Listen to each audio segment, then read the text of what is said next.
जय Hind to all. आपके paper में जोड़े गए पहले पेपर के एक छोटे से भाग शैक्षिक मनोविज्ञान में से हम कुछ मेजर टॉपिक्स के बारे में आज बात करेंगे। हम कुछ चीज़ें पहले पढ़ चुके हैं और कुछ चीज़ें आज के सेशन में रिवीजन करेंगे।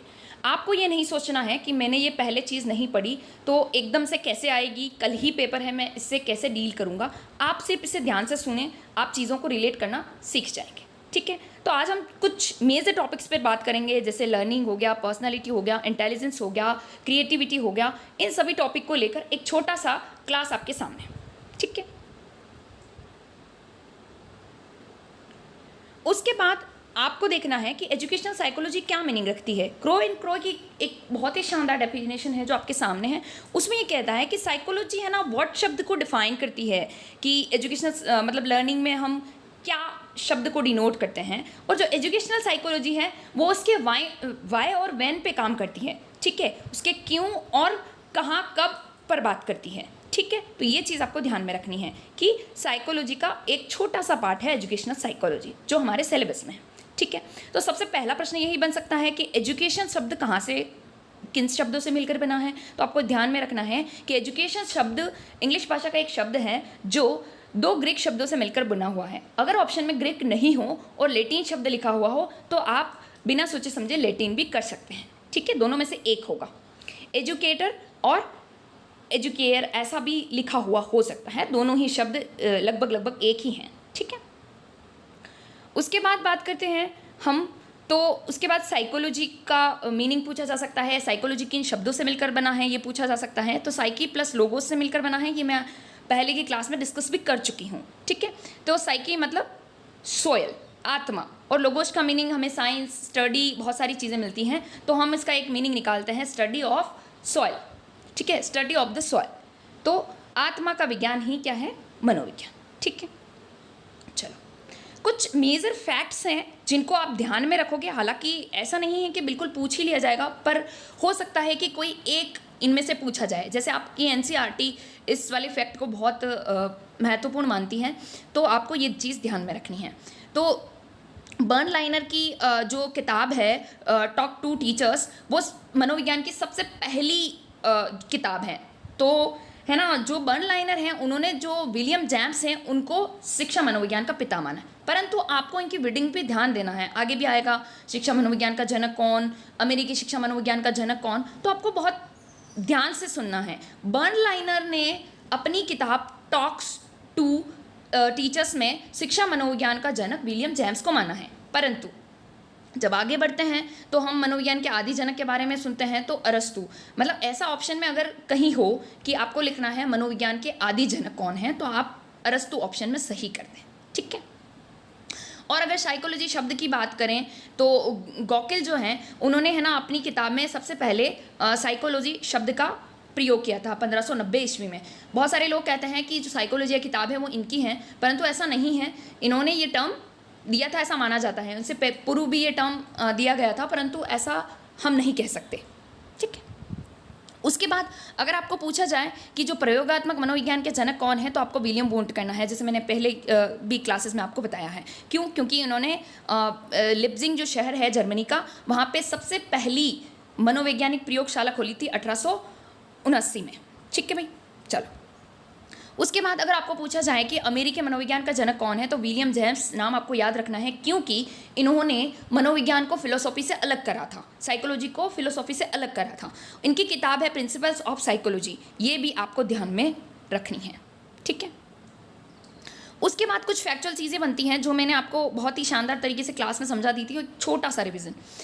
डेवलपमेंट ऑफ साइकोलॉजी में आपको वुडवर्थ की परिभाषा याद रखनी है कि इसने सबसे पहले आत्मा को खोया, फिर मन को, और फिर चेतना को, और ये अभी भी बिहेवियर के कुछ पार्ट को अभी संजोए हुए हैं। ठीक है, तो ये परिभाषा किसकी है, वुडवर्थ की।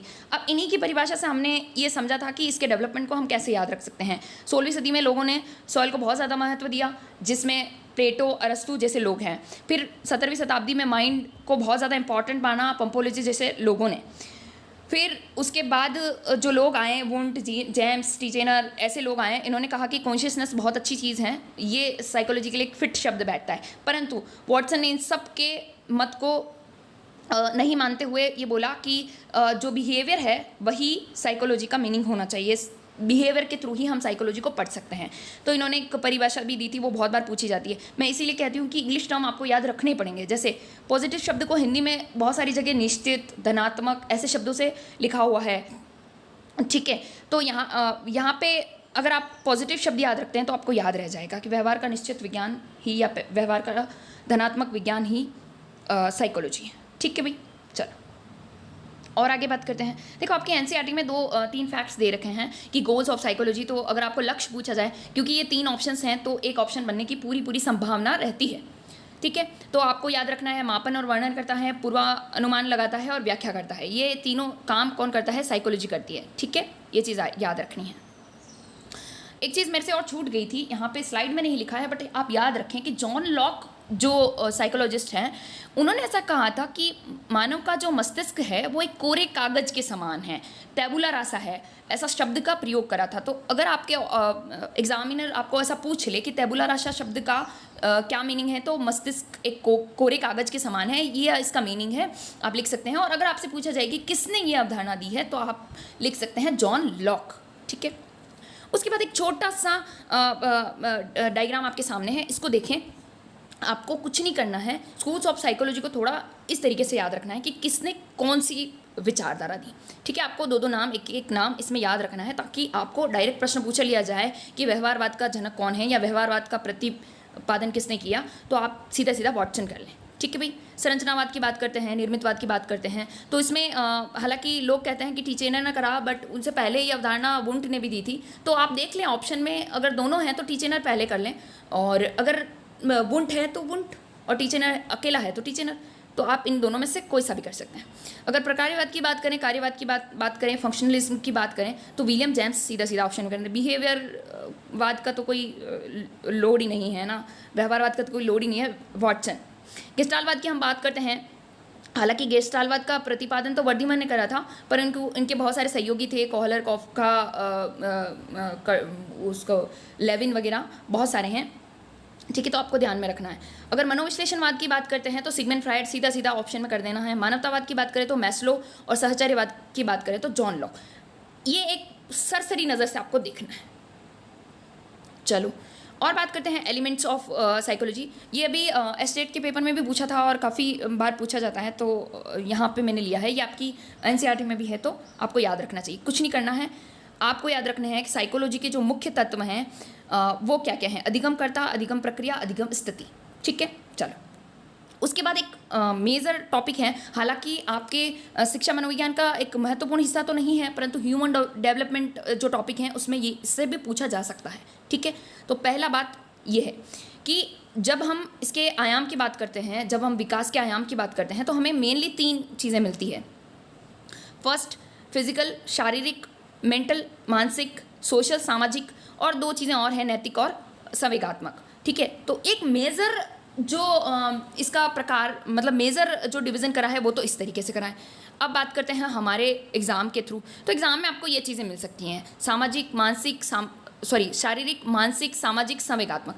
इनको आपको जमाना पड़ सकता है, आगे पीछे दे देंगे तो इनको आपको इस सीक्वेंस में जमाना है।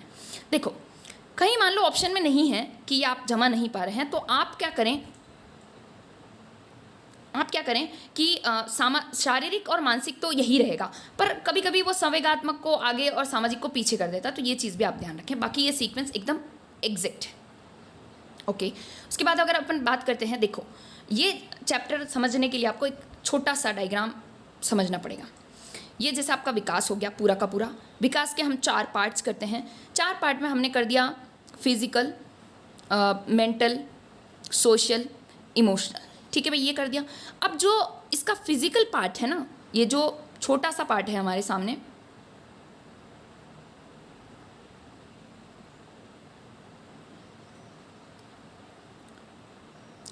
जो फिजिकल जो पार्ट है, इस फिजिकल में ही वृद्धि शामिल है, ये चीज़ आपको ध्यान रखनी है। और ये बाकी जो ऑल ओवर बात कर रहे हैं ये है विकास। तो हम इनमें अंतर कर लेते हैं, क्योंकि हमारे एनसीईआरटी में इसे बहुत अच्छे से दे रखा है, तो मे भी प्रश्न बन सकता है, ठीक है भाई। आपसे पूछा जाए विकास किस ओर होता है, तो सामान्य से विशिष्ट की ओर होता है, हमेशा जनरल टू स्पेसिफिक चलता है। अगर आपको नैतिक विकास के बारे में पूछा जाए, मॉरल डेवलपमेंट की बात करी जाए, तो आप विशिष्ट से सामान्य करें। सिर्फ और सिर्फ एक ही ऐसा विकास है जो विशिष्ट से सामान्य की ओर चलता है, मतलब स्पेसिफिक टू जनरल चलता है। बाकी एकदम सामान्य से विशिष्ट हर एक तरीके का, भले वो शारीरिक हो, भले वो मानसिक हो, भले वो सोशल हो, सारे के सारे डेवलपमेंट सामान्य से विशिष्ट की ओर चलेंगे। ये चीज़ ध्यान रखनी है। उसके बाद अगर अपन वृद्धि और विकास की बात करें, तो आप एक सरसरी नज़र से इसे बिल्कुल ध्यान से पढ़ लें। अब इसे समझने की पूरी कोशिश करनी नहीं करें कि मैम एकीकृत का क्या मीनिंग है वगैरह वगैरह। एकीकृत का कोई मीनिंग नहीं है, मतलब इंटीग्रेटेड प्रोसेस को लेता हुआ चलता है। ठीक है, विकास इन सभी पहलुओं के साथ साथ साथ साथ ऐसे चल रहा है। ठीक है, स्पाइरल है, स्पाइरल प्रोसेस है ना, ऐसे कह रहा है वर्तुलाकार प्रोसेस है। ठीक है, ये लीनियर प्रोसेस है। ऐसे आपको पूरा का पूरा एक बार पढ़ लेना है। ये मात्रात्मक होता है, मतलब कोई भी काउंटेबल चीज़ होगी इसमें, है ना।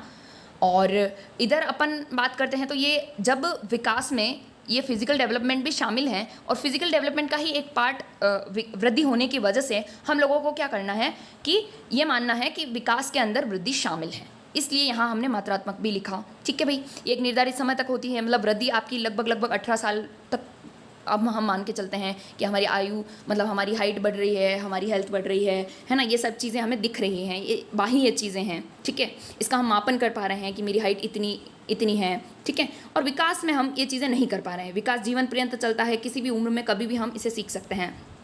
ठीक है, सभी जो डेवलपमेंट्स हैं उनको इंटीग्रेटेड प्रोसेस में लेकर चलता रहता है, और काफ़ी सारी चीज़ें इसके लिए है, स्पाइरल प्रोसेस हैं। ठीक है, ओके।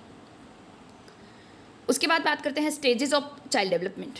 देखो हम मतलब चाइल्ड डेवलपमेंट इसलिए पढ़ रहे हैं क्योंकि मे भी आपसे यहाँ से प्रश्न बनने की पूरी संभावना है। गर्भावस्था के बारे में नहीं पूछेगा, शिशुअवस्था से शुरू कर लें। इसके बारे में कुछ फैक्चुअल चीज़ें आप याद रखें। जैसे हम शिशुअवस्था की बात करते हैं तो हमें 0 से 2 वर्ष, वैसे हालांकि बहुत जगह लिखा होता है 0 से 6 वर्ष। ठीक है, तो मान सकते हैं क्योंकि पूर्व वाली अवस्था को भी इन्होंने हम शिशुअवस्था में ही गिनते हैं। ठीक है, एक साइकोलॉजिस्ट हुई हैं हरलॉक, जिन्होंने कहा है कि ये खतरनाक काल है, अपीलीय काल है शिशुअवस्था। ठीक है, और इसमें बहुत सारी चीज़ें होती है, अतार्किक चिंतन करता है बच्चा। वैलेंटाइन ने कहा है कि ये सीखने का आदर्श काल है। ऐसी बहुत सारी परिभाषा हैं जो भी हम याद रख सकते हैं, परंतु कुछ मेन चीज़ें आप ध्यान में रखें कि शिशुअवस्था में बालक क्या क्या कर सकता है। जैसे उसमें नार्सिज्म की प्रवृत्ति होगी, मतलब आत्म प्रेम करेगा, काफ़ी सारी चीज़ें वो करता रहेगा, उसको मतलब ईगो सेंटर्ड होगा, मतलब ये सारी चीज़ें आपको ध्यान में रखनी है। अगर हम बाल्यावस्था की बात करें तो छोटी मोटी चीज़ें याद रखें आपकी, ये है ना, मतलब गैंग एज है एक तरीके से, है ना, जहाँ बच्चा अपने बहुत सारे दोस्त बनाता है। ठीक है, उसके बाद बात करें किशोरावस्था की, तो इसका टाइम पीरियड आपको बिल्कुल याद रखना है। कहीं 12, कहीं 13 भी लिखा हुआ है, तो आप दोनों ध्यान रखें। बाल्यावस्था का भी ध्यान रखें, 6 से 12 वर्ष, सीधा पूछ लेगा तो आपको बिल्कुल ध्यान रखना है। ठीक है, इसमें एक बंदा है जिसका नाम याद रखें, स्टैनली होल। किशोरावस्था से इसका बहुत अच्छा संबंध है क्योंकि इन्होंने बहुत सारे सिद्धांत भी दिए हैं, और इन्होंने अपनी किताब एडोलेसेंस में ये कहा है कि ये एक तूफान और तनाव की अवस्था है। ये चीज़ भी आप ध्यान में रखें। देखो विकास से रिलेटेड कुछ सिद्धांत हैं जो भी आप ध्यान में रखें, हालांकि इन्हें किशोरावस्था के सिद्धांत भी माना जाता है। और हम जनरली अगर बात करें तो कुछ सिद्धांत हैं जिनके नाम और उनके प्रतिपादक का नाम याद होना चाहिए। जैसे मनोलैंगिक विकास सिद्धांत, अभी हम पढ़ेंगे। फ्रायड मनोसामाजिक विकास सिद्धांत या जीवन अवधि उपागम सिद्धांत है ना, एरिक एरिक्सन का है, ये ध्यान रखना है। नैतिक विकास का सिद्धांत कोलबर्ग का है। पारिस्थितिकी सिद्धांत है ना, जेरोम ब्रूनर का है। और व्रतात्मक सिद्धांत या मूल प्रवृत्तियाँ, जो 14 मूल प्रवृत्तियों का कंसेप्ट दिया है वो मैकडूगल ने दिया है। ठीक है, और मनोभाषिक सिद्धांत या मतलब भाषा की जहाँ बात आए, भाषा को सुप्रीम रखने की बात आए, तो आप चॉम्स्की ऑप्शन में कर दें। अगर भाषा से रिलेटेड किसी का नाम पूछा जाए तो उसमें आप चॉम्स्की का नाम कर दें। ठीक है, 2 कंसेप्ट हमारे सामने हैं, फाइन मोटर स्किल्स और ग्रॉस मोटर स्किल्स। ठीक है, ये गामक विकास के अंदर आते हैं ना, जब हम मोटर डेवलपमेंट की बात करते हैं वहाँ आते हैं, पर ये जनरली इंपॉर्टेंट है इसलिए मैंने यहाँ ले लिए हैं। हालांकि हम एक विकास को पूरा नहीं पढ़ रहे हैं, परंतु ये चीज़ें आपको समझने की ज़रूरत है। फाइन मोटर स्किल्स की जब बात करते हैं, सूक्ष्म पेशीय कौशल की बात करते हैं, तो हम कोई भी काम अंगुलियों से करते हैं। जहाँ कोई छोटा काम करने की बात है, जैसे बिल्कुल लिखना है, कोई कढ़ाई बुनाई वाला काम करना है, तो हम जो छोटी चीज़ें, सूक्ष्म चीज़ों को लेकर कोई काम करते हैं, तो वो आ जाएगा फाइन मोटर स्किल्स में। आपसे पूछ ले कि लिखना कौन सा स्किल है, तो आप सूक्ष्म पेशीय कौशल कर दें, ठीक है भाई। और अगर अपन ग्रॉस मोटर स्किल्स की बात करें, जहाँ स्थूल कौशल की बात करते हैं, वहाँ हमारी मांसपेशियाँ कुछ काम करती हैं, मतलब ऐसी वाली एक्टिविटी जैसे दौड़ना, कूदना, भागना, टहलना, ये जो सारे काम हैं वो ग्रॉस मोटर स्किल्स के भाग हैं, स्थूल पेशीय कौशल के भाग हैं। मैंने ऊपर इन सिद्धांत में आपको डिटेल में बात नहीं करी है, परंतु आप इरिक एरिक्सन के सिद्धांत से एक चीज़ याद रखें कि इन्हें ईगो मनोवैज्ञानिक कहा गया है, ठीक है। और इन्होंने जो 3 कंसेप्ट दिए थे, कर्मकांडता, कर्मकांड और कर्मकांडवाद, ठीक है, इन चीज़ को भी ध्यान रखना है। इनकी किताब का नाम याद रखना है, चाइल्डहुड एंड सोसाइटी, ठीक है। और जो जीवन अवधि उपागम सिद्धांत है, इस सिद्धांत में उन्होंने 8 अवस्था बताई, ठीक है भाई। अब इन 8 अवस्था में आपको ऐसा शब्द मिलेगा, विश्वास बनाम अविश्वास, संदेह बनाम स्वतंत्रता, पहल बनाम अपराध, ऐसी चीज़ें जहाँ बनाम शब्द का यूज़ करा जाए या स्लैश डाला हुआ हो और आपसे पूछा जाए, तो आपको सीधा दिमाग में रखना है कि ये इरिक एरिक्सन की अवस्थाएं हैं। उससे ज़्यादा डीप तो मुझे नहीं लगता पूछेगा, हालांकि वर्ष पूछ सकता है कि विश्वास बनाम अविश्वास कौन से ईयर की है, ये हम पहले पढ़े थे, तो आपको ये चीज़ ध्यान में रखनी है। उसके बाद अब अगर जेरोम ब्रूनर की बात करें, तो इन्होंने 5 मंडल बताए हैं, वो आप समझ लीजिए।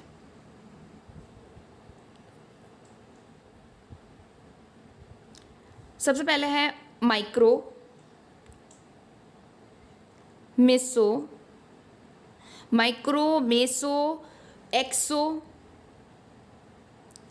एक्सो के बाद है मैक्रो, और मैक्रो के बाद हम बात करते हैं क्रोनो।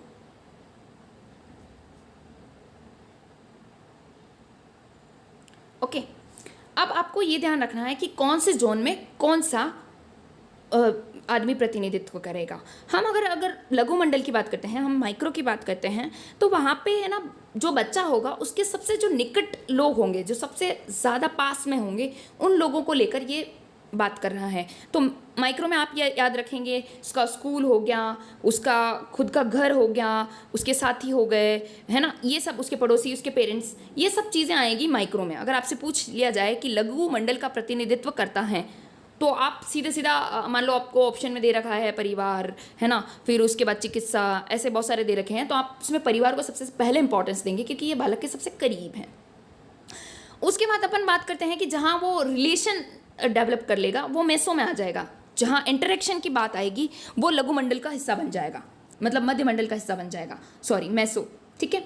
तो उसमें मेसो में जैसे उसके पेरेंट्स के जोन में कोई है, या बालक प्लस, जहाँ प्लस की बात आती है, जहाँ 2 चीज़ों की बात आएगी, वो मेसो हो जाएगा। जैसे बालक और उसका परिवार, दोनों, उनके बीच इंटरेक्शन हो रहा है, मतलब वो इसका किसका हिस्सा हो जाएगा, मध्य मंडल का हिस्सा हो जाएगा।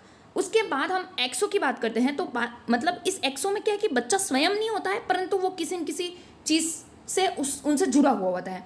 जैसे मीडिया वाले हो गए, जैसे उसके खुद के माता पिता के जो कलीग्स हैं वो हो गए, है ना, उनके ग्रुप में जो काम कर रहे हैं वो लोग हो गए, वो उससे जुड़े हुए तो नहीं, बच्चे से डायरेक्ट जुड़े हुए नहीं हैं, परंतु फिर भी जुड़े हुए हैं, तो वो बाह्य मंडल का हिस्सा होते हैं, वो एक्सो का हिस्सा होते हैं। उसके बाद अगर अपन मैक्रो की बात करते हैं, जहाँ हम बृहत मंडल की बात करते हैं, तो वहाँ कोई नियम कानून, जैसे अपने जो लॉज होते हैं, सोशल लॉज, वो सारे के सारे उसके मैक्रो के हिस्सा होगा। और जो क्रोनो का हिस्सा होगा, जो घटक मंडल, समय की बात करते हैं हम, वहाँ उसके जीवन में घटित कुछ घटनाएं, कोई ऐसी स्टेजेस जो है ना, मतलब हिस्टोरिकल स्टेजेस वगैरह, ऐसी कोई बात आएगी, तो वो क्रोनो का हिस्सा हो जाएगी। तो हमको इन 5 जोन को याद रखना है। या आपसे सीधा पूछ लिया जाए, लघु मंडल, मध्य मंडल, बाह्य मंडल, बृहद मंडल, घटक मंडल किसका हिस्सा है या कौन से सिद्धांत का हिस्सा है, तो पारिस्थितिकी परख सिद्धांत जो हमारा इसका है, किसका, ब्रोनर का, इसमें आपको ये चीज़ ध्यान रखनी है। मैंने शायद इसको ब्रूनर बोल दिया होगा, ब्रूनर अलग है और ये ब्रोनकेनबेनर, ऐसा इनका नाम है, ब्रोनकेनबेनर, ठीक है, ये चीज़ ध्यान में रखनी है। उसके बाद अगर अपन बात करते हैं मैकडूगल की, तो मैकडूगल ने 14 मूल प्रवृत्तियां बताई थी। तो उन 14 के नाम और उनसे उत्पन्न संवेग आपको थोड़ा सा ध्यान में रखना है। हालांकि पूछा तो नहीं जाएगा, पर आपको पता होना चाहिए कि इसके ऐसी एक टेबल है और उस टेबल में 14 तो मूल प्रवृत्तियां हैं हमारे पास। मूल प्रवृत्तियाँ हैं और 14 ही हमारे पास संवेग हैं। उन मूल प्रवृत्तियों से उत्पन्न जो संवेग निकलेंगे उनका नाम भी हमको याद रखना चाहिए। हालांकि अब एक दिन में आपको याद नहीं होगा, पर आप सिर्फ ये ध्यान रखें कि ये मैकडूगल ने दिया है। तो जैसे पलायन, भय, युद्धप्रियता, क्रोध, निवृत्ति, घृणा, ऐसे बहुत सारे हैं। जिसमें अपन जिज्ञासा की बात करेंगे तो आश्चर्य होगा, मतलब ऐसे कि हाश होगा तो आमोद होगा वहाँ पे, ऐसी मतलब कुछ चीज़ें हैं। जैसे भोजन तो भूख, मतलब भोजन अगर मूल प्रवृत्ति है तो उससे जो संवेग उत्पन्न होगा वो भूख होगा। ऐसी कुछ 14 उन्होंने चीज़ें देखी है, संवेदना, दुख, बहुत सारे, शिशु रक्षा, वात्सल्य, ऐसे। तो आपको ये 14 की 14 याद नहीं रहे तो कोई बात नहीं, आपको ये ध्यान होना चाहिए कि 14 मूल प्रवृत्तियों का कंसेप्ट किससे दिया है? मैकडूगल। ठीक है, हम इसको क्लास में भी डिस्कस कर चुके हैं, परंतु आपको फिर भी एक बार इसे देख लेना चाहिए कि ये चीज़ें में से कोई ना कोई एक प्रश्न बनने की पूरी संभावना है, तो आप देख लें। हालांकि इसे बहुत अच्छे से फ्रेम नहीं कर पाई हूँ, पर आप इसको देखें। जैसे अधिगम में आपको एक चीज़ याद रखनी है, अधिगम शब्द 3-4 शब्द मिल सकते हैं, अधिगम, सीखना, लर्निंग। ठीक है, तीनों एक ही हैं। अगर आपको इसका शाब्दिक अर्थ पूछ लिया जाए तो व्यवहार में स्थायी परिवर्तन ही अधिगम है, ऐसा। पर अगर ऐसा लिखा है व्यवहार में वांछित परिवर्तन या व्यवहार में प्रगतिशील परिवर्तन, तो आप उसे भी कर सकते हैं, ये भी एक बेस्ट आंसर होगा। ठीक है, अगर आपसे ये पूछा जाए कि अधिगम अक्षमता शब्द का सबसे पहले किसने प्रयोग करा, तो आप किर्क का नाम याद रखें। ठीक है, ये भी कहीं पूछा जा सकता है। अगर अपन अभिप्रेरणा की बात करें, हम मोटिवेशन की बात करें, तो इसका शाब्दिक अर्थ होता है आंतरिक उत्तेजना। ठीक है, और अगर इस शब्द की बात करें, मोटिवेशन शब्द लेटिन भाषा के मतलब एक शब्द से बना है, मोटम। हालांकि आपके किताबों में मोटम ही दे रखा है, बट कुछ कुछ किताबों में मोवियर भी दे रखा है, तो आप इसको याद रखें। और अगर इसका मीनिंग पूछ लिया जाए तो गति करना, टू मूव। ठीक है, उसके बाद अगर अपन व्यक्तित्व की बात करते हैं तो आपको याद रखना है कि व्यक्तित्व शब्द लेटिन भाषा के पर्सोना शब्द से बना हुआ है, जिसका अर्थ नकाब या मुकोटा होता है। ठीक है भाई, बुद्धि से रिलेटेड कंसेप्ट में बहुत ही शानदार तरीके से आपको क्लास में समझा चुकी हूँ। आप बिल्कुल इनको एक सरसरी नज़र से देख लें कि बुद्धि शब्द का सबसे पहले प्रयोग तो गाल्टन ने किया था। अगर उसमें बुद्धि परीक्षण जोड़ दो तो उसका जन्मजाता बीने हो जाएगा। ठीक है, उसके बाद हम जब MA/CA की बात करते हैं, मेंटल एज और मतलब अपनी वास्तविक उम्र और अपनी जो हमारी वास्तविक आयु और मानसिक आयु की हम जब बात करते हैं, तो वो जो मानसिक आयु का कंसेप्ट देने वाले थे वो भी बीने थे। ठीक है, ये चीज़ भी आपको ध्यान में रखनी है। अब हम बुद्धि लब्धि शब्द की बात करते हैं, तो इसका सबसे पहले प्रयोग तो स्टर्न ने करा था, और स्टर्न ने ही वो MA/CA का कंसेप्ट दिया था। परंतु MA/CA इंटू 100 का जो कंसेप्ट दिया था वो टर्मन ने दिया था। और आपको ये सवाल भी मैंने करके बताया है कि कैसे आप चीज़ों को रोकोगे। अगर आपसे पूछ लिया जाए कि एक बालक की वास्तविक आयु इतनी है और उसकी मानसिक आयु इतनी है, तो उसकी बुद्धि लब्धि कितनी होगी, तो दोनों को सूत्र में रख के इंटू 100 कर देना है, सीधा आपका आंसर आ जाएगा। ठीक है, उसके बाद अपन बात करते हैं लर्निंग की। लर्निंग में एक कंसेप्ट चलता है फैक्टर्स ऑफ लर्निंग। तो ये चीज़ आपको खाली एक सरसरी निगाह से देखनी है कि हम जब व्यक्तिगत फैक्टर्स की बात करते हैं, हम टीचर से रिलेटेड फैक्टर्स की बात करते हैं, हम टास्क फैक्टर्स की बात करते हैं, या हम इन्वायरमेंट फैक्टर्स की बात करते हैं, तो इनमें कुछ कुछ शब्द हैं जो आपको याद रखने हैं, ताकि आप सीधा पहचान जाएंगे कि कौन सा शब्द लर्निंग को कौन से फैक्टर से डिनोट कराता है। जैसे अगर आपको पूछा जाए कि व्यक्तिगत कारक हैं, निम्न में से अधिगम को प्रभावित करने वाला व्यक्तिगत कारक हैं, तो उसमें अभिप्रेरणा, इच्छा शक्ति, परिपक्वता, शारीरिक मानसिक स्वास्थ्य, रुचि, अवधारण, थकान, ऐसी शब्द, स्मृति, इन शब्दों का प्रयोग करा जाए तो आप ध्यान रखें कि ये व्यक्तिगत फैक्टर्स हैं, ये इंडिविजुअल फैक्टर्स हैं। ठीक है, उसके बाद अगर टीचर से रिलेटेड होगा तो वो कंटेंट से रिलेटेड चीज़ पे बात करेगा कि उसके कंटेंट का प्रेजेंटेशन कैसा है, मतलब वो कितना एबल है टीचर, उसका पर्सनैलिटी कैसी है, वो कौन से टीचिंग मेथड को यूज़ करता है, ये सारी की सारी चीज़ें उसके टीचर वाले पार्ट से रिलेटेड होगी। अगर अपन टास्क फैक्टर्स की बात करें, हम अगर कार्य से रिलेटेड फैक्टर्स की बात करें, तो उसमें कार्य की उपयोगिता, रोचकता कितनी है, उसकी लंबाई, कठिनाई कितनी है, ये सारे चीज़ लर्निंग के टास्क फैक्टर को डिनोट करते हैं। ठीक है, इन्वायरमेंट में अगर अपन बात करें तो वही जलवायु, तापमान, जो हमारा रिलीजन, मतलब जो हमारा समाज है, वो सारी की सारी चीज़ें यहाँ आ जाएगी। ठीक है, एक बहुत ही शानदार प्रश्न जिसमें आपको ध्यान रखना है कि जो अधिगम या सीखने के जो नियम दिए हैं वो किसने दिए हैं, वो आपको एकदम एग्जैक्ट याद होने चाहिए। तो थॉर्नडाइक का नाम याद रखना है, और थॉर्नडाइक के ये 5 नियम, मतलब 3+5 8 हो गए, है ना। तो इन 8 को ध्यान में रखना है, हालांकि इतना डीप नहीं जाना है, पर आपको ये ध्यान रखना है कि तत्परता का नियम, अभ्यास का नियम, प्रभाव का नियम किसने दिया है, तो ये हमारे थॉर्नडाइक महोदय ने दिए हैं। आपको ये चीज़ याद रखनी है। ये 5 गौण नियम भी इन्होंने ही दिए हैं, ठीक है। नाम नहीं लिखा है मैंने, आप ध्यान रखेंगे। उसके बाद अपन बात करते हैं कुछ थ्योरीज की। सिर्फ नाम और उनका प्रतिपादक याद रखना है। ये एक्स्ट्रा चीज़ें मैंने इसलिए लिखी है कि आप चीज़ों को रिलेट कर पाएँ और थोड़ा थोड़ा आपको याद रह पाए, ठीक है। ट्रायल एंड एरर थ्योरी याद रखनी है। देखो हिंदी में तो बहुत सारे नाम मिलेंगे, प्रयास एंड त्रुटि, संबंधवाद वगैरह वगैरह, बहुत सारे नाम, है ना। एसआर थ्योरी के नाम से इसको जानते हैं, आपको ये चीज़ याद रखनी है, ठीक है। किताब एनिमल ऑफ इंटेलिजेंस में इस सिद्धांत को थॉर्नडाइक ने दिया है, जो क्रमिक रूप से सीखने पर बल देता है। आपको ये ध्यान रखना है। बिल्ली पर प्रयोग करा, कोई ज़्यादा इंपॉर्टेंट नहीं है, आप खाली इसके नाम और इसके प्रतिपादक का नाम याद रखें। सेम इज अनुकूलित अनुक्रिया सिद्धांत या क्लासिकल रिस्पॉन्स जो थ्योरी है ना, वो किसने दी है, आईपी पावलोव ने दी है। ये चीज़ आपको ध्यान रखना है। जब आप, है ना, यूसीआर ने, एसआर ने, ऐसे शब्द का जब प्रयोग कहीं हो, आपको ध्यान में रखना है कि वो आईपी पावलोव के प्रयोग की बात हो रही है, ठीक है भाई। उसके बाद अगर अपन बात करें रीइंफोर्समेंट थ्योरी, प्रबलन सिद्धांत, गणित निगमन सिद्धांत भी कहते हैं इसको। इसमें आपको एक नाम याद रखना है, CL हल, क्योंकि आप साइंस वाले हैं तो मे भी हो सकता है पूछ ले गणित निगमन सिद्धांत किसने दिया, तो आपका CL हल का नाम याद रखेंगे, ठीक है भाई। अधिगम के इस सिद्धांत को स्कीनर ने सबसे सर्वश्रेष्ठ सिद्धांत कहा। ऐसा भी हो सकता है, ऐसा पूछा जाए, स्कीनर ने अधिगम का सर्वश्रेष्ठ सिद्धांत किसे कहा है, तो आप याद रखें कि प्रबलन जो सिद्धांत है, रीइंफोर्समेंट जो थ्योरी है, उसको स्कीनर ने सबसे सर्वश्रेष्ठ सिद्धांत कहा है। उसके बाद आपको ये याद रखना है कि क्रिया प्रसूत अनुबंध सिद्धांत किसने दिया है, स्कीनर ने दिया है। ये चीज़ बिल्कुल अच्छे से याद रखनी है। उसके बाद अगर अपन बात करते हैं कि जो समीपता अनुबंधन सिद्धांत है, वो गुथरी ने दिया है। इसको एकल प्रयास सिद्धांत भी कहते हैं। इसमें एक ही प्रयास में सब कुछ प्राप्त हो जाता है, ऐसा ये सिद्धांत कहता है। उसके बाद कुछ संज्ञानात्मक सिद्धांत हैं जिनमें हम बात करते हैं जीन पियाजे की। इनका बहुत ही सुंदर सा सिद्धांत है संज्ञानात्मक विकास सिद्धांत, ठीक है। तो ये चीज़ आपको याद रखनी है। इसमें स्कीमा, अनुकूलन ऐसे प्रयोग करे जाएंगे, तो आपको ध्यान रखना है। स्कीमा एक तरीके से अपनी जो व्यवहार है, अपना जो व्यवहार है, उसका एक संगठित पैटर्न होता है, एक मतलब संगठित पैटर्न होता है, ठीक है, या सूचनाओं का संगठित पैटर्न, ऐसा भी आपको लिखा हुआ मिल सकता है, ठीक है। और जीन पियाजे की अगर 4 अवस्थाओं की बात करें तो मैं भी पूछेगा तो नहीं, पर फिर भी पूछ ले, तो संवेदीय पेशीय अवस्था जो 0 से 2 वर्ष होती है, प्राक संक्रियात्मक अवस्था जो 2 से 7 वर्ष होती है, और अगर अपन तीसरी की बात करें ठोस या मूर्त संक्रियात्मक अवस्था, तो वो लगभग 7 से 12 वर्ष की बात करता है, और औपचारिक संक्रियात्मक अवस्था जहाँ हम लगभग 11 वर्ष के बाद की बात करते हैं, ठीक है। उसके बाद अगर इनसाइट थ्योरी के बारे में पूछा जाए तो आप उसके प्रतिपादक तो कोहलर को कर लें। और जब गेस्टाल्टवाद की बात करते हैं तो मैंने पहले भी बताया था कि वर्दीमन ने इसकी स्थापना करी थी और इसके सहयोगी थे कोहलर, कॉफका, है ना, लेविन, ये सब लोग। तो आप ये चीज़ ध्यान रखें कि संप्रदाय गेस्टाल्टवाद की बात आती है, गेस्टाल शब्द जर्मन भाषा के शब्द से मिलकर बना है और उसका मीनिंग होता है समग्रता। ये चीज़ आपको ध्यान में रखनी है, ठीक है।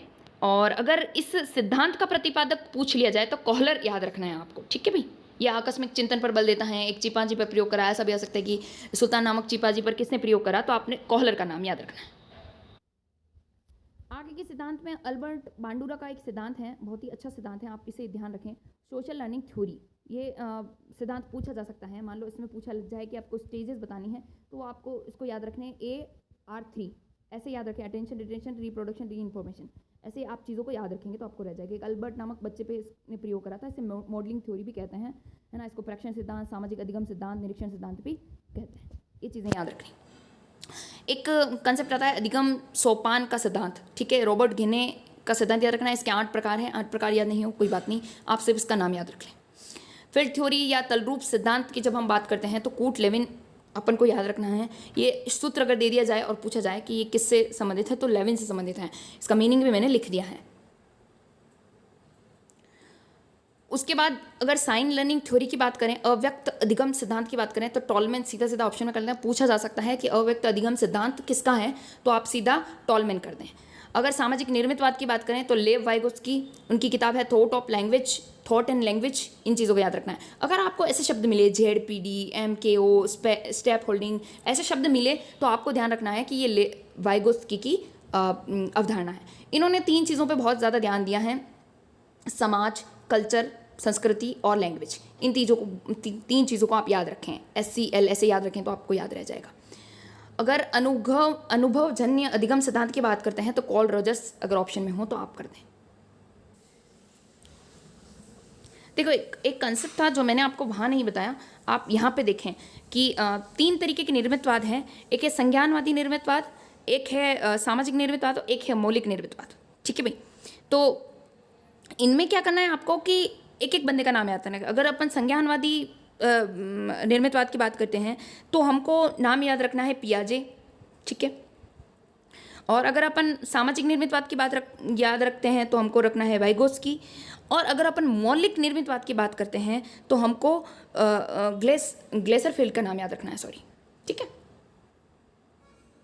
देखो 3 तरीके के ट्रांसफ़र ऑफ लर्निंग्स होती हैं। अधिगम स्थानांतरण की बात करते हैं हम, अगर पॉजिटिव की बात कर रहे हैं तो हमारा जो पूर्व ज्ञान है वो हमारे आगे वाले ज्ञान में कहीं ना कहीं सहयोग करेगा, तो वो हमारा पॉजिटिव रिस्पॉन्स हो गया।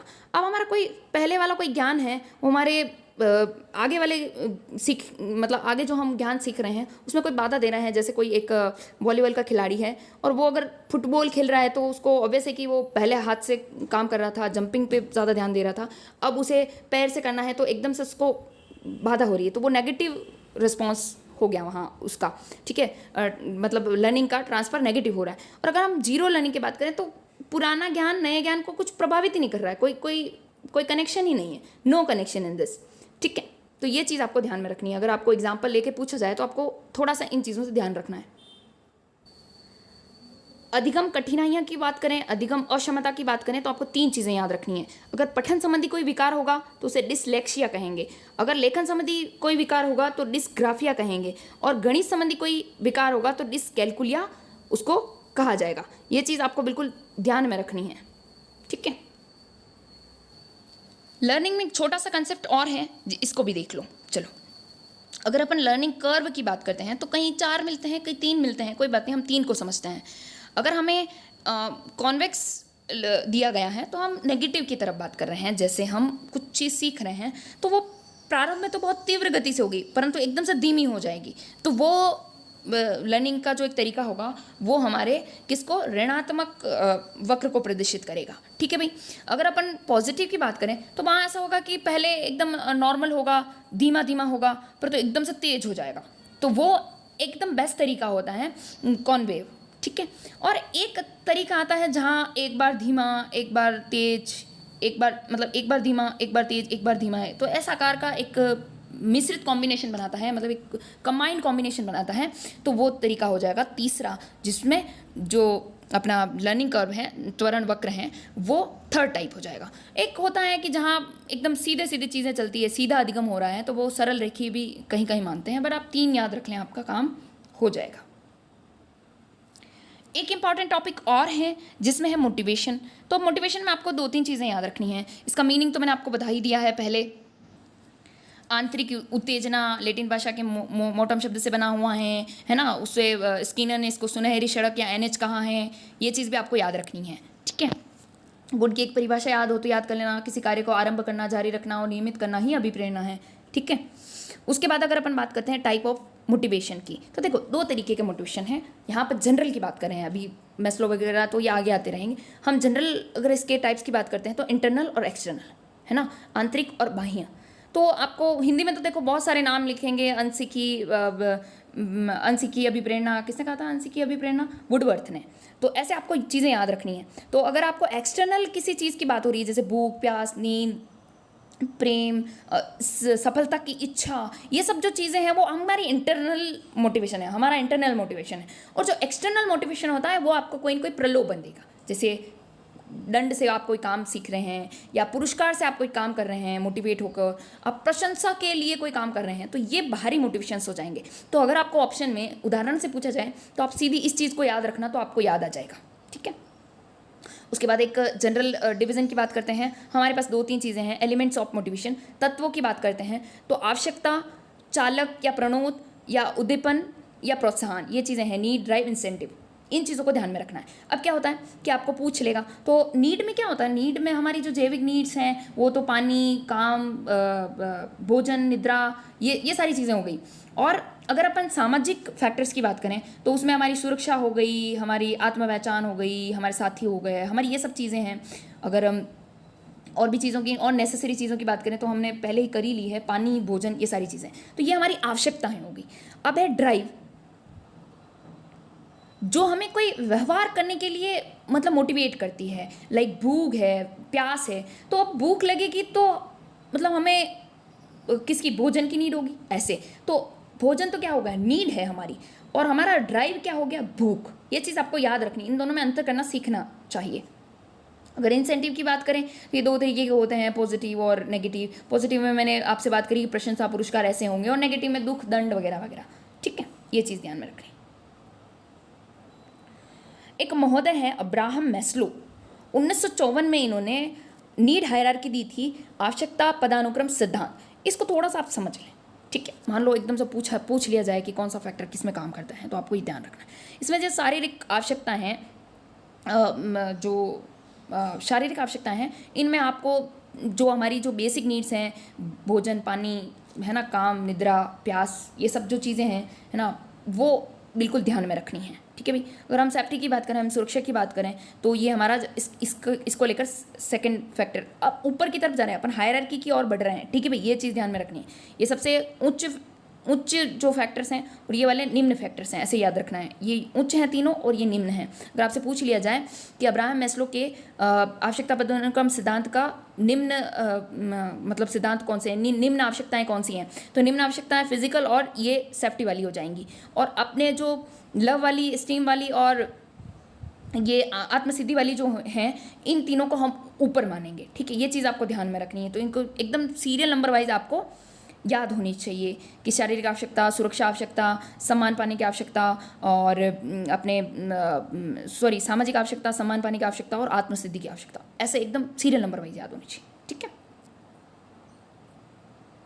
उसके बाद मैस्लो ने प्रेरक वर्गीकरण करा, ये भी आपको एकदम एग्जैक्ट कंडीशन में आना चाहिए। आपको पूछ ले कि जन्मजात जो प्रेरक होते हैं वो कितने टाइप के होते हैं, तो 5 ही हैं, भूख, प्यास, काम, नींद और मलमूत्र त्याग। ये चीज़ याद रखनी है। और अर्जित की बात करें तो इसमें जैसे उपलब्धि है, कोई संबंध की बात करता है, कोई अनुमोदन की बात करता है, जहाँ है ना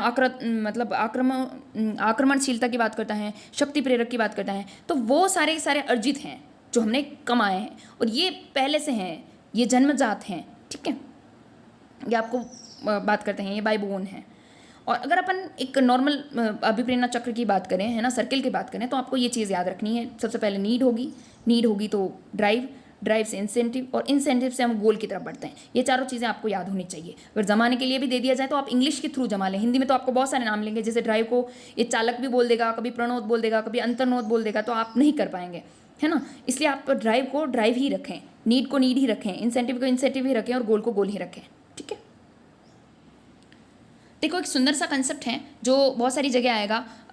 संघर्ष की बात करते हैं तो वो समायोजन में भी आएगा और काफ़ी सारी जगह आएगा, तो आपको याद रखना है। देखो, हिंदी में मैंने फिर कहा था कि बहुत सारे नाम होंगे, जैसे उपागम के बहुत सारे नाम हैं, उपागम है, पहुँच है, ग्राह्य है, अप्रोच है, इतने नाम मिलेंगे।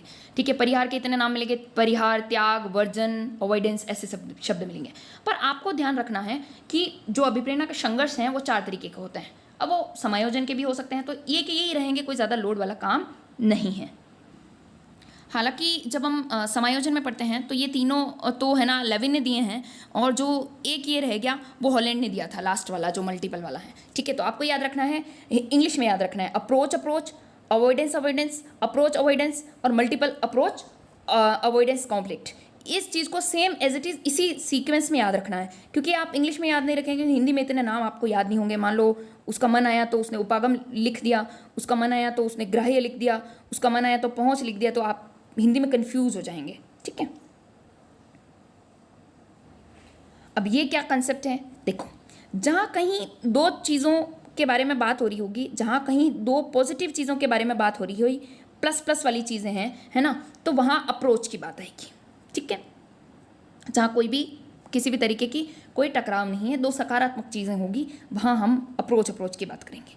अब हमें परिहार की बात करनी है, जब हमें अवॉइडेंस की बात करनी है, तो वहाँ कोई दो नेगेटिव चीज़ें होंगी, ठीक है, ये चीज़ आपको ध्यान में रखनी है। और जैसे दो नेगेटिव चीज़ें, आपको पढ़ना भी नहीं है और आपको नंबर भी नहीं लाना है, दोनों नेगेटिव चीज़ें हुई। ऐसे इधर आपको जैसे इधर अपन बात कर रहे थे, अप्रोच अवॉइडेंस की बात कर रहे थे, तो वहाँ आपको पढ़ना नहीं है और आपको सफल होना है, तो एक प्लस हो गया, एक माइनस हो गया। जहाँ एक प्लस एक माइनस होगा वहाँ अप्रोच अवॉइडेंस होगा, और जहाँ पर बहुत सारे प्लस प्लस भी हैं और बहुत सारे माइनस माइनस भी हैं चीज़ें, मतलब मैं माइनस माइनस और प्लस प्लस का मतलब ये, कोई भी ऐसे व्यवहार वाली चीज़, कोई भी ऐसी बात जो प्लस में हो, कोई भी ऐसे नेगेटिव हो, तो आप देख लें कि आपको जो एग्जाम्पल दिया गया है उसमें कौन सा प्लस है और कौन सा माइनस है, फिर इनको इसमें रख दें, इन चारों में, तो आपका आराम से आंसर सही हो जाएगा। नेक्स्ट है व्यक्तित्व, ठीक है, पर्सनैलिटी। आप एक परिभाषा याद रख सकती हैं, व्यक्तित्व उन मनोदैहिक गुणों का गत्यात्मक संगठन है जो वातावरण के साथ अपूर्व संयोजन निर्धारित करता है। ये ऑलपोर्ट ने दी है, इसमें तो अपूर्व संयोजन याद रख लोगे, आपको चीज़ याद आ जाएगी कि ये ऑलपोर्ट की परिभाषा है, आपको सीधा सीधा ऑप्शन में मिल जाए तो आप सीधा सीधा कर लें। देखो इसमें बहुत सारे जैसे प्रारूप का उपागम वगैरह हैं, हिपोक्रेट्स का वर्गीकरण वगैरह है, तो वो इतना ज़्यादा इंपॉर्टेंट नहीं है। हम सीधा व्यक्तित्व के प्रकार में सबसे पहले प्रकारों की बात करते हैं जो शरीर के आधार पर वर्गीकरण करते हैं। तो शरीर के आधार पर वर्गीकरण करने वाले हैं क्रेशमर और सेल्डन। अब क्रेशमर और सेल्डन ने भी बहुत सारे टाइप बताए हैं, है ना, तो आप इसके इंग्लिश में नाम याद बिल्कुल एग्जैक्ट इसी कंडीशन में याद करें, बाकी नहीं होंगे। इसमें भी ये इंग्लिश वाले ही याद करें, है ना, एक्टो मेसो एंडो, ये ऐसे याद करोगे तो आपको याद हो जाएगा। तो ये सीरियल नंबर वाइज एकदम सीधे सीधे आप इसको पढ़ लेना, ये मैं क्लास में पढ़ा चुकी हूँ। उसके बाद अगर अपन मतलब समाजशास्त्रीय गुणों को लेकर बात करते हैं, दृष्टिकोण को लेकर बात करते हैं व्यक्तित्व के, तो स्प्रेंगर का जो वर्गीकरण है वो बहुत इंपॉर्टेंट है। बहुत बार पूछ लेते हैं कि टाइप्स ऑफ मैन किसकी पुस्तक है, स्प्रेंगर की पुस्तक है। स्प्रेंगर की पुस्तक में रुचि पक्ष के आधार पर, मतलब आपके इंटरेस्ट के आधार पर 6 टाइप्स बताए गए हैं, तो है ना, उसमें सीरियल नंबर वाइज आपको इसको ऐसे ही याद करना है, theoretical, economical, social, political, regional और रिलीजियस और एस्थेटिक, आपको ये चीज़ याद रखनी है। अब देखो बाकी तो सीधे सीधा आपको पॉलिटिकल से सीधा सीधा मीनिंग निकल रहा है, इकोनॉमिक से सीधा सीधा मीनिंग निकल रहा है, रिलीजियस फैक्टर से सीधा सीधा मीनिंग निकल रहा है, आप एग्जाम्पल देखकर समझ जाएंगे। अगर आपको यहाँ थ्योरेटिकल की बात करा जाए तो आप राइटर्स वगैरह जो होते हैं आप उनको ध्यान में रखें तो आपको याद आ जाएगा। सोशल में आप याद रखें टीचर को, तो एकदम आपको ये चीज़ याद आ जाएगी। एस्थेटिक में आप याद रखें तो पेंटर जो होता है आप उसको याद रखें तो आप उससे रिलेट करके दूसरा ऑप्शन भी सेलेक्ट कर पाएंगे। आगे बात करते हैं मनोवैज्ञानिक दृष्टिकोण के आधार पर यूंग और जूंग का एक वर्गीकरण आता है जो उन्होंने उनकी किताब साइकोलॉजिकल टाइप्स में दिया है। उसमें अंतर्मुखी और बहिर्मुखी व्यक्तित्व की वो बात करते हैं। अब अंतर्मुखी और बहिर्मुखी में कभी कभी अंतर पूछ ले कि भाई जो मतलब आदर्शवादीता को लेकर जो लोग होते हैं वो कौन से किससे संबंध रखते हैं, तो वो अंतर्मुखी संबंध रखेंगे। मतलब अंतर्मुखी जो लोग होंगे ना वो बिल्कुल मितव्ययी होंगे, बिल्कुल मतलब सामाजिकता से उनका कोई लेना देना नहीं होगा, और जस्ट अपोजिट बहिर्मुखी होंगे। वो बहुत बोलेंगे, सबसे बहुत अच्छे से मिलेंगे जुलेंगे, है ना, स्पष्टवादी होंगे। ये मतलब ये जो शर्मीले तो बिल्कुल भी नहीं होंगे। ये जो बेचारे अंतर्मुखी हैं वो शर्मीले होंगे, एकांत प्रिय होंगे, हाँ पढ़ने में बहुत अच्छे होंगे हालांकि, पर इनका सोशल कम्युनिकेशन बहुत ही लोअर कैटेगरी का होगा, ये आपको ध्यान में रखना है, ठीक है। एक बहुत ही महत्वपूर्ण कंसेप्ट है व्यक्तित्व का, इसको आपको ध्यान में रखना है, ठीक है। व्यक्तित्व के सिद्धांत की बात करते हैं तो इसमें मनोविश्लेषणवाद का जो सिद्धांत आता है ना, उस जो सिगमंड फ्रायड जो महोदय हैं, फ्रायड महोदय का बहुत बड़ा योगदान है, तो इन्हें समझने की बहुत ही अच्छे से कोशिश करनी है। इसके देखो इन्होंने 3 भाग में वर्गीकरण करा है, हमें बिल्कुल ईजी गोइंग इसको समझना है। पहला भाग है वो है ना व्यक्तित्व की संरचना से डिनोट होता है, दूसरा भाग है व्यक्तित्व की गतिकी, और तीसरा भाग है व्यक्तित्व का मनोलैंगिक विकास। ये चीज़ें आपको बिल्कुल ध्यान में रखनी है। अब इसको कैसे पढ़ना है, देखो जब हम व्यक्तित्व की संरचना की बात करते हैं तो हमें 2 मॉडल मिलते हैं, एक आकारात्मक मॉडल और एक गत्यात्मक मॉडल, ठीक है भाई। तो आकारात्मक मॉडल 3 टाइप से मतलब डिवाइडेड है, चेतन मन, अर्धचेतन मन या अवचेतन मन और अचेतन मन, ठीक है ऐसे। और अगर अपन गत्यात्मक मॉडल की बात करते हैं तो ईड, ईगो और सुपर ईगो, इन 3 चीज़ों की बात होती है। तो इन 6 चीज़ों को अपन समझते हैं कि कैसे क्या काम करता है, क्योंकि यहाँ से प्रश्न बनना है।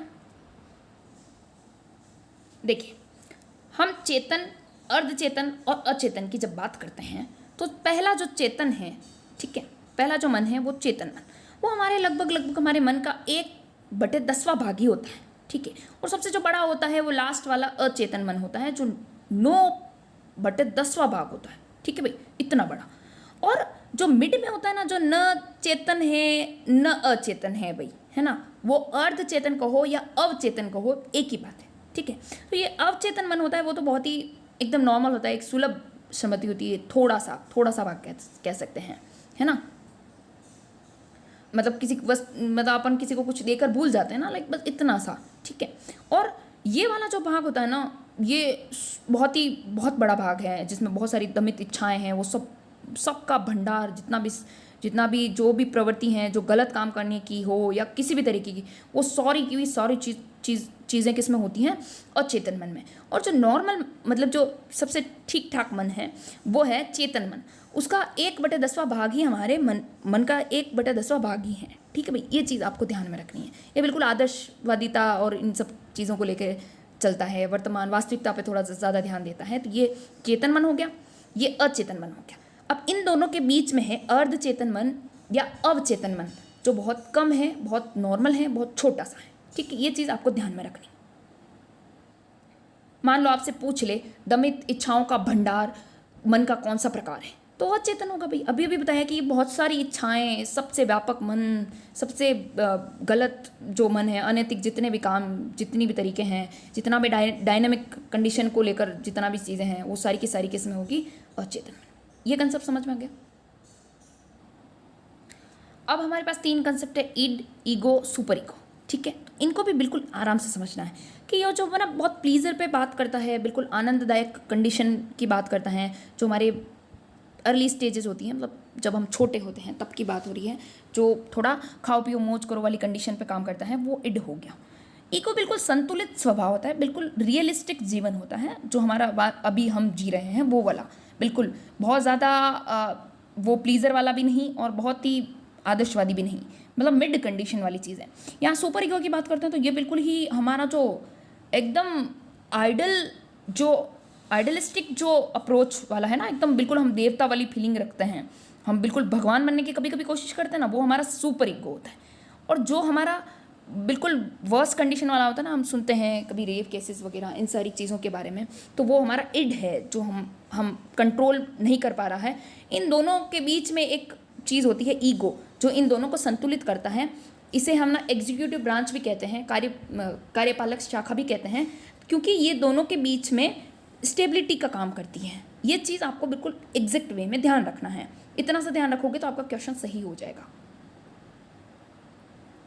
जैसे हमने बात करी थी अचेतन मन की, तो हमने क्या कहा था कि जितनी भी अदमित जो मतलब हमारी दबी हुई जो इच्छाएं हैं, वो सारों का भंडार होता है अचेतन मन। तो फिर अचेतन मन को कौन मतलब प्रोटेक्ट करेगा, वो इड करेगा। मतलब इड है ना, वो हमेशा हमारे अचेतन मन को डिनोट करता है। ईगो हमारे अचेतन मन को बिल्कुल इधर भी नहीं उधर भी नहीं वो वाला सिस्टम काम करता है, और ये हमारे अचेतन मन को डिनोट करता है। ऐसे आपको चीज़ याद रखना है। ये तीनों ही वैसे ये तीनों को ही बैलेंस्ड करके चलता है, लाइक ऐसे तरीके से आपको इन चीज़ों को याद रखना है।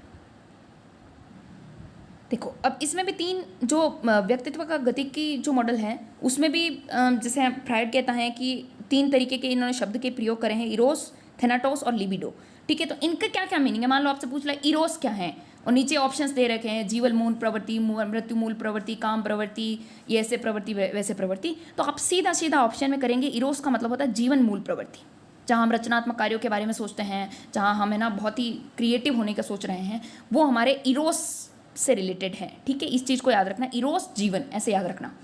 थेनाटोस में अगर अपन बात करते हैं तो मृत्यु मूल जो जितनी भी प्रवृत्तियाँ होती हैं, जो हमारे मृत्यु की तरफ हमें ले जाती है, जो विध्वंसक घटनाएं होती हैं, वो जो प्रवृत्ति होती है वो थेनाटोस होती है, ठीक है। और लिबिडो हमारी काम प्रवृत्ति होती है। जहाँ शब्द का प्रयोग सेक्सुअलिटी की भावना की बात करी जाए, है ना, तो काम प्रवृत्ति की जहाँ बात करी जाए वहाँ आपको याद रखना है लिबिडो। ये 3 शब्दों को याद रखना है। बाकी हालांकि इसने गतिकी के 3-4 प्रकार बताए हैं, वास्तविक चिंता, स्नायु विकृति, नैतिक चिंता वगैरह वगैरह, पर आपको ये इन तीनों के नाम याद रखने, क्योंकि इनमें से एक जरूर पूछेगा, इरोस का मतलब या थेनाटोस का मतलब या लिबिडो का मतलब। ये एनसीईआरटी में भी है तो ये पूछ सकता है।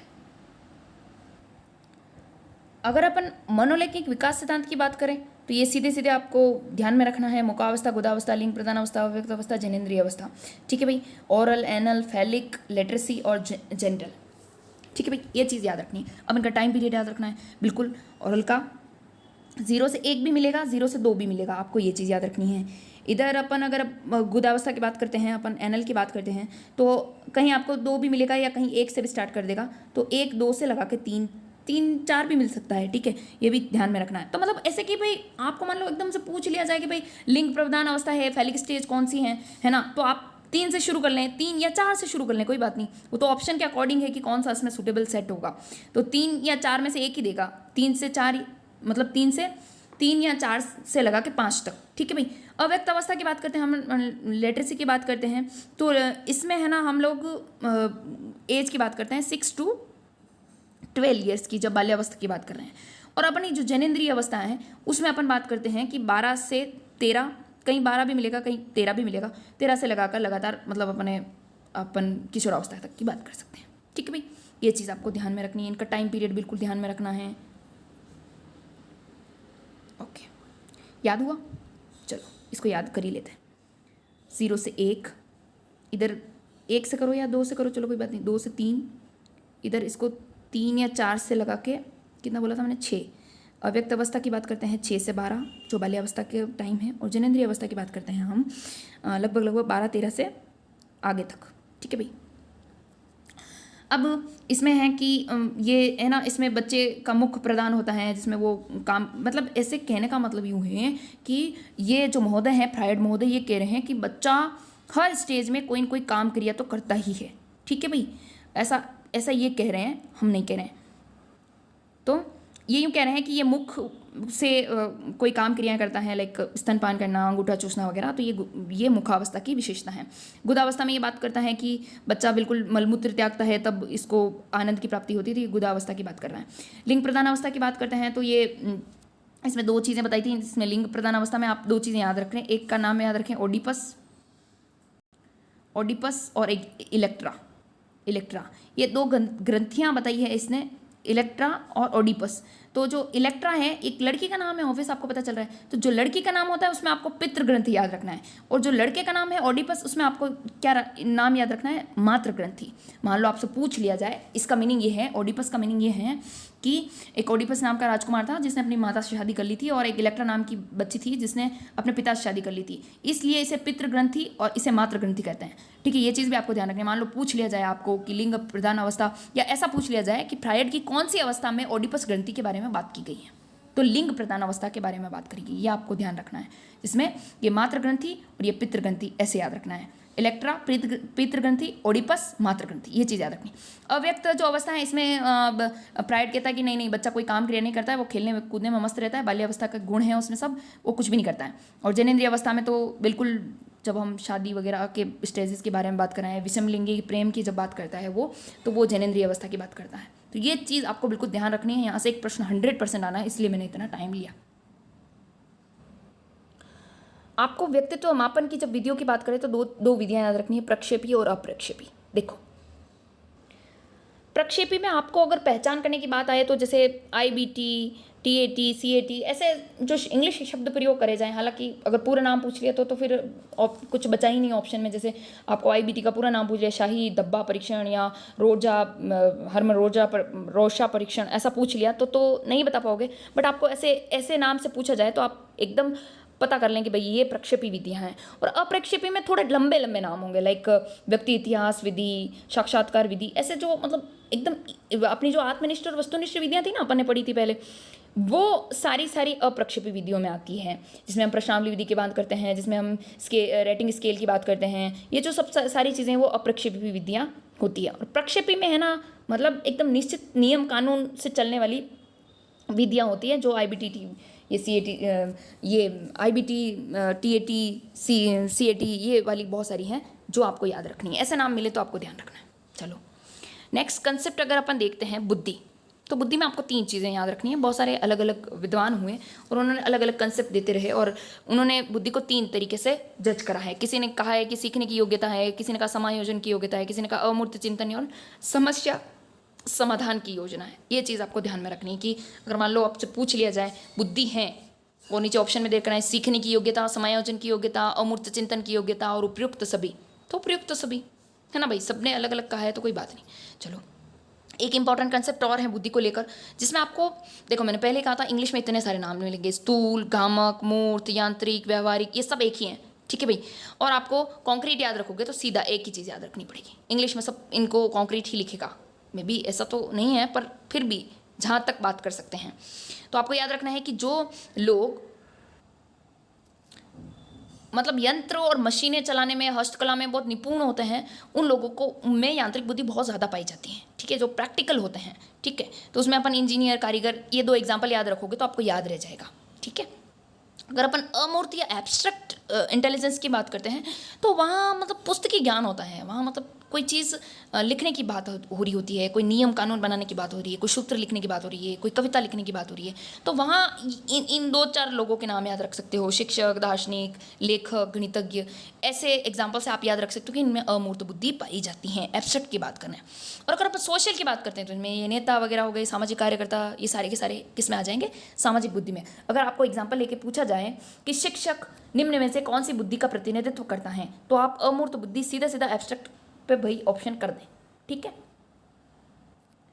और भी बहुत सारे कंसेप्ट हैं, बुद्धि के बहुत सारे सिद्धांत हैं, एक कारक, द्विकारक, बहुखंडीय, बहुत सारे हैं, त्रिखंड, बहुकारक और बहुत सारे समूह कारक सिद्धांत, ऐसे त्रिआयाम सिद्धांत, त्रिविमीय सिद्धांत। ये तो इंपॉर्टेंट है भले, त्रिविमीय सिद्धांत तो मैंने यहाँ लिखा भी है, आप देखते हैं गिलफोर्ड का है, इसलिए मैंने यहाँ लिखा भी है कि अगर आपको पूछ लिया जाए त्रिआयामी या त्रिविमीय सिद्धांत, जहाँ डायमेंशंस की बात करता है, जहाँ ऐसे एक बॉक्स की बात आती है और ऐसे ऐसे इसको बहुत सारे वर्गीकरण कर रखे हैं, इस एक डाइस को मतलब 3 तरीके से बता रखा है, जिसमें संक्रिया, विषय वस्तु और उत्पाद की बात करता है, प्रोसेस, सब्जेक्ट, रिजल्ट, इन तीनों की बात करता है।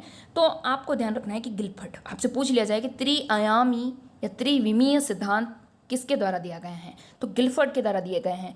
आप इसमें अगर आपसे कारक भी पूछ ले तो मान लो आपको पूछ ले तो 180 कारक अभी हैं, ठीक है, पहले 150 थे, तो आप ये ध्यान रखें, आपको पूछ लिया जाए तो, सॉरी पहले 120 थे अभी 150 हैं, सॉरी ध्यान में नहीं रहा, तो आप इसको करेक्ट कर लें, 5 × 4 × 6 ऐसे, मतलब 5 संक्रिया, 4 विषय वस्तु और ऐसे, तो ऐसे करके इन्होंने 180 वाला कंसेप्ट दिया। पहले 150 था, नहीं सॉरी पहले 120 था, अब 150 है, सॉरी।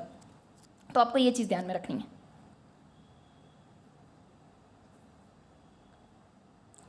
और बात करते हैं, एक बहुत ही इंपॉर्टेंट बंदा है हावर्ड गार्डनर, इसकी किताब का नाम बिल्कुल आप याद रखें, है ना। और इसके सिद्धांत को देखो, इंग्लिश में तो एक ही नाम से है, मल्टीपल इंटेलिजेंस थ्योरी, परंतु आपको हिंदी में बहुत सारे नाम मिल सकते हैं, बहुबुद्धि सिद्धांत, एकाधिक बहुबुद्धि सिद्धांत, बहुआयामी सिद्धांत, ऐसे बहुत सारे नाम मिल सकते हैं, तो आप देख लेना। और अगर आपसे पूछा जाए कि the frames of mind, the theory of multiple intelligence, ये किसकी किताब है, तो आप सीधा सीधा हावर्ड गार्डनर की किताब कर दें, पूछ सकता है, मे बी पॉसिबिलिटीज़ बनती हैं। देखिए उसके 9 प्रकार पहले इन्होंने बताए थे, सॉरी इन्होंने पहले सबसे पहले 7 प्रकार बताए थे, देन उन्होंने 8वां प्रकार बताया लगभग 1998 के आसपास, और फिर इन्होंने 2000 के आसपास जाते जाते 9वां प्रकार भी बता दिया, अस्तित्ववादी बुद्धि। तो इसमें देखो बहुत सारी बुद्धियाँ हैं, जैसे सबसे पहले अगर अपन बात करें तो लॉजिकल, मतलब तर्कपूर्ण बुद्धि की बात करता है ना। चलो लिख ही देती हूँ। सबसे अगर पहली की बात करें तो मतलब लॉजिकल की बात करता है ना, फिर भाषाई बुद्धि की बात करता है ना, फिर म्यूजिकल मतलब संगीतात्मक बुद्धि की बात करता है। ऐसे बहुत सारी बुद्धियां हैं इसकी, स्थानिक, शारीरिक, प्राकृतिक, हाँ 2 और इसकी और बुद्धि है अंतर्वैयक्तिक और अंतरावैयक्तित्व। आपको याद रखना है कि जहाँ अंतर आता है, इंटर की बात करता है, इंटर में इंटरेक्शन होगा, ये चीज़ आपको ध्यान में रखनी है, मतलब 2 चीज़ों के बीच, जैसे चिकित्सक हैं तो हमारे चिकित्सक और जो मरीज़ है उसके बीच में इंटरेक्शन हो रहा है ना, तो जहाँ इंटर की बात आती है तो वो अंतर्वैयक्तिक हो जाएगा। और जब अंतरावैयक्तित्व की बात आती है, अंतः शब्द का प्रयोग करा जाता है ना, जहाँ इंटर की बात आती है तो वहाँ वो स्पिरिचुअल नॉलेज होता है, उसको लाइक स्वयं को जानने की ताकत होती है। जैसे कोई दार्शनिक हो गया, कोई महात्मा हो गया, कोई धर्मगुरु हो गया, इस टाइप के जो लोग हैं ना, जो खुद को जानने की कोशिश करते हैं, वो इंट्रापर्सनल बुद्धि होती है। तो मान लो इंट्रा और इंटर में आपको अंतर पूछ लिया जाए, मान लो ऐसा पूछ लिया जाए कि एक चिकित्सक निम्न में से किस बुद्धि का प्रतिनिधित्व करता है, तो आप इंटरपर्सनल करेंगे वहाँ पे, ऐसे, ठीक है। जैसे सबसे पहले अपने बात करी थी, मैं एक एग्जांपल एक में दे देती हूँ ताकि आपको याद रह जाएगी। जैसे हमने सबसे पहले बात करी थी तर्कपूर्ण बुद्धि की, तो तर्कपूर्ण बुद्धि में अब जैसे वैज्ञानिक वगैरह ये जो लोग होते हैं ना, जो गणितज्ञ वगैरह, ये मतलब लॉजिकल चीज़ों पर बात करते हैं, तर्कपूर्ण बुद्धि पर बात करते हैं। जो लेखक वगैरह होते हैं, जो वकील होते हैं, जो कवि वगैरह होते हैं, तो वो भाषाई बुद्धि पर ज़्यादा ध्यान देते हैं। तो सेकंड वाली थी भाषाई। थर्ड वाली अपने संगीतात्मक वाले पे बात करी थी, तो जो संगीतकार हैं, जो है ना तबला ढोलक वगैरह ये लोग बजाते हैं, तो वो संगीतात्मक बुद्धि से संबंध रखते हैं, ठीक है, म्यूजिकल इंस्ट्रूमेंट जो बजाते हैं वो। अगर अपन स्पिरिचुअल की बात करें, सॉरी अपन स्पेशल की बात करें, जहाँ हम स्थानिक बुद्धि की बात करते हैं, तो वहाँ पे हम जैसे मतलब किसी चीज़ का प्रतिबिंब बनेगा, कोई चीज़ निर्मित होगी, है ना, उसमें अपन शिल्पकार ले सकते हैं, मूर्तिकार ले सकते हैं, पायलट वगैरह ले सकते हैं। ये जो जो है कोई किसी चीज़ को कंस्ट्रक्ट करते हैं, उनको अपन स्थानिक बुद्धि में रखते हैं। अगर अपन शारीरिक बुद्धि की बात करते हैं, तो शारीरिक बुद्धि में अपन जैसे ले सकते हैं धावक ले सकते हैं, है ना, जो अभिनेता वगैरह होते हैं, जो बॉडी को लेकर बहुत ही सेंसिटिव होते हैं, उन लोगों को अपन शारीरिक गति वाली बुद्धि में रख सकते हैं। प्राकृतिक बुद्धि में आपको पता ही है, जो प्रकृतिविद जितने भी हैं, जो भूगोलवेता वगैरह हैं, ये लोग कहाँ जाएंगे, प्राकृतिक बुद्धि में। और दो चीज़ें मैंने आपको बता दी, इंटर और इंटरा। अगर इंटरा पर्सनल की बात हो रही है, तो हम साधु महात्मा संतों की बात करें, जो आत्मज्ञान को जानने की कोशिश करते हैं। और जहाँ हम अंतर की बात करते हैं, इंटर पर्सनल की बात करते हैं, इंग्लिश में शब्द देखें, हिंदी में तो आप कन्फ्यूज हो जाएंगे। तो इंटर शब्द की जहाँ बात करी जाए, तो वहाँ चिकित्सक वगैरह, ये मनोवैज्ञानिक वगैरह जितने भी हैं, क्योंकि मनोविज्ञान का पेपर है, तो पूछ सकता है कि मनोवैज्ञानिक कौन से बुद्धि से संबंध रखता है, तो अंतर्वैयक्तिक बुद्धि से संबंध रखता है। ठीक है भाई, चलो, ये एक जनरल IQ टेबल है, जिसमें ये मानक रखा गया है कि कौन प्रतिभाशाली बालक हैं, कौन तीव्र बालक होते हैं, कितनी कितनी बुद्धि होती है, तो कितने कितने। तो आप इसको एक बार मतलब एकदम नॉर्मल देख लें। 140 से ऊपर वाले जो होते हैं वो जीनियस बालक होते हैं, 120 से 139 का जो प्रतिनिधित्व करते हैं वो मतलब सुपीरियर होते हैं, है ना। मतलब लगभग 110 से 119 के बीच में होते हैं, तो वो तीव्र बुद्धि वाले होते हैं। औसत बुद्धि तो वही है 90 से 100 के बीच में ये है। ये मतलब ऐसे नहीं, मतलब बहुत सारे वर्गीकरण हैं, किसी ने टर्म ने अलग दिए हैं, बहुत सारे जो साइकोलॉजिस्ट हैं ना, उन्होंने अलग अलग विचारधाराएं दी, परंतु फिर भी एक जनरल वर्गीकरण की बात करें तो ये हो गया। चलो, उसके बाद अगर आपको बुद्धि के सिद्धांत वगैरह पूछ तो सकता है, हालांकि मैंने नहीं लिए हैं। तो बुद्धि परीक्षण की अगर बात करता है, तो छोटे मोटे आप ध्यान में रखें, जैसे बीने साइमन परीक्षण। देखो, मैंने आपको बोला था ना कि अपन अल्फ्रेड बीने की बात करते हैं, जिन्होंने बुद्धि मापन परीक्षण दिया है। तो आप उससे आइडिया लगाएं कि जब बीने शब्द का प्रयोग करा जा रहा है ना, इसका मतलब ये बुद्धि से रिलेटेड है। आपसे कभी इसके अंदर तो नहीं पूछेगा कि क्यों, क्या, कहाँ, कैसे, पर आपको ये पूछा जा सकता है कि बीने साइमन परीक्षण संबंधित हैं, तो आप सीधा सीधा बुद्धि कर दें, क्योंकि आपको थोड़ा तो समझ में आ रहा है ना कि हमने बाकी सारे सिद्धांत पढ़ लिए और ये बीने यार कहाँ आया था, बीने बुद्धि में आया था। तो ऐसे रिलेट करना सीखें। एक दिन में सारा ज्ञान नहीं दिया जा सकता, पर आप रिलेट करके चीज़ों को समझ सकते हैं। ठीक है, एक कंसेप्ट और है संवेगात्मक बुद्धि, है ना। तो इसके कंसेप्ट को भी आप याद रखें। डेनियल गोलमैन जो हैं, इन्होंने इमोशनल इंटेलिजेंस का कंसेप्ट दिया है। ये इनके प्रतिपादक हैं। इनकी किताब का नाम बहुत बार पूछा गया है, तो मैं भी पूछा जा सकता है, EQ why it matters more than IQ, है ना। इसकी हिंदी क्या होगी रे, संवेगात्मक बुद्धि बुद्धि लब्धि से अधिक महत्वपूर्ण क्यों, ऐसा कुछ है। तो आप देख लेना, ये ध्यान में रखोगे तो आपको आ जाए। मतलब EQ को IQ से ज़्यादा माना गया है, ऐसा मतलब देखना है। अगर ऐसी किसी किताब का नाम आता है तो गोलमैन कर देना है। जब संवेगात्मक बुद्धि का सबसे पहले प्रयोग की बात आती है, अवधारणा की बात आती है, तो दो बंदे हैं, जॉन मेयर और पीटर सेलोवी। इन्होंने ये कंसेप्ट दिया था। इनकी किताब है व्हाट इज़ EI। ये चीज़ आपको ध्यान में रखनी है।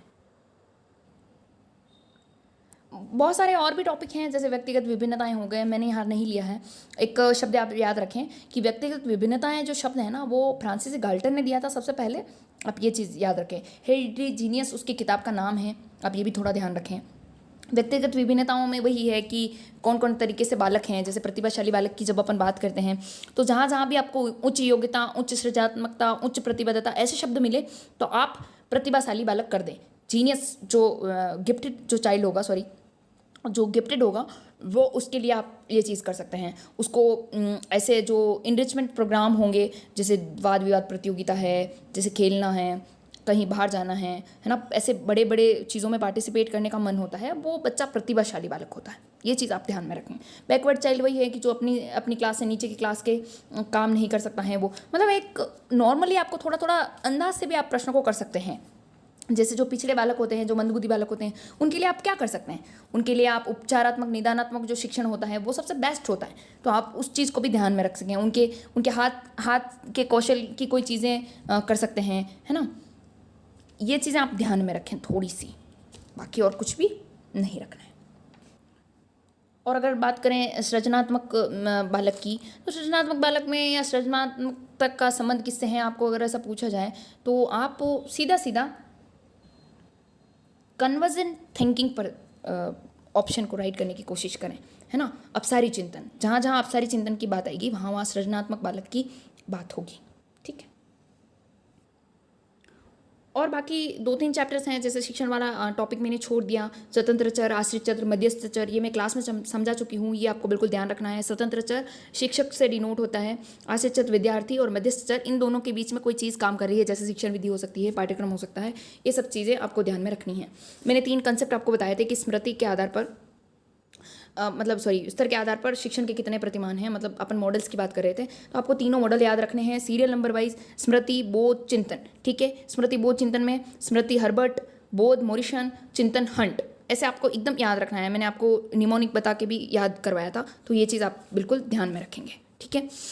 ब्लूम की किताब का नाम याद रखना है। शैक्षिक उद्देश्यों का वर्गीकरण पूछ सकता है। मैंने आपको तीनों ज्ञानात्मक, भावात्मक और मनोविद्यात्मक तीनों के तीनों बहुत ही शानदार तरीके से आपको समझा दिए थे, ठीक है। तो ऑल द बेस्ट। एग्ज़ाम के लिए मैं कभी बोलती नहीं हूँ, पर आज पहली बार बोल रही हूँ। तो आप आराम से पेपर करें, बिल्कुल सोचें समझें, मतलब घबराएं नहीं कि मनोविज्ञान पहला पेपर है, कैसे क्या होगा, पता नहीं कितने क्वेश्चन पूछ लिए जाएंगे, ऐसा कुछ नहीं है। आप ये समझें कि मैं इसे बरसों से पढ़ता आ रहा हूँ और ये तो कोई बड़ी बात नहीं है, कर लेंगे, ऐसा सोच के आप पेपर दे के आएँ, ठीक है। जय हिंद, बाय बाय।